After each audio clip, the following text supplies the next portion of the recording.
সব বাড়িতেই একটা সাধারণ সমস্যা থেকে থাকে যে ব্রেকফাস্টে কি বানাবো। দিনের প্রথম খাবারটা অস্বাস্থ্যকর কিছু খেয়ে শুরু করতে ইচ্ছা করে না। আবার সকাল সকাল নিউট্রিশিয়াস রান্না করাও তো বেশ ঝক্কির কাজ। তবে চিন্তার কিছু নেই, কারণ আমরা নিয়ে এসেছি একটা সহজ সমাধান।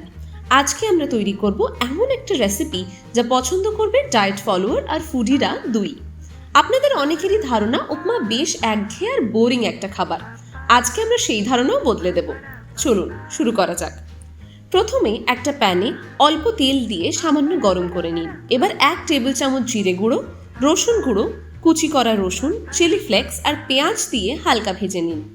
এরপর কুচি করা টমেটো দিয়ে ভালোভাবে নেড়ে কিছুক্ষণ ভাজুন। এবার পালা স্টার ইনগ্রিডিয়েন্টের, কেডো মিলেট। এটা কিন্তু এখন স্বাস্থ্য সচেতন মানুষদের ফ্যান ফেভারিট। কেডো মিলেট আর বাকি উপকরণগুলি একসঙ্গে ভালোভাবে মিশিয়ে নিন। এরপর এতে 2 কাপ জল দিয়ে ঢাকনা চাপা দিয়ে ঢেকে রাখুন। মিলেট নরম হয়ে এলে নামিয়ে ফেলুন আর একটা বাটিতে আলাদা করে তুলে নিন। এবার দেখুন, আপনার সহজ, স্বাস্থ্যকর আর সুস্বাদু ব্রেকফাস্ট মাত্র 10 মিনিটেই তৈরি। এরকম আরও সহজ রেসিপি পেতে ফলো করুন টাইমস নাও খবর।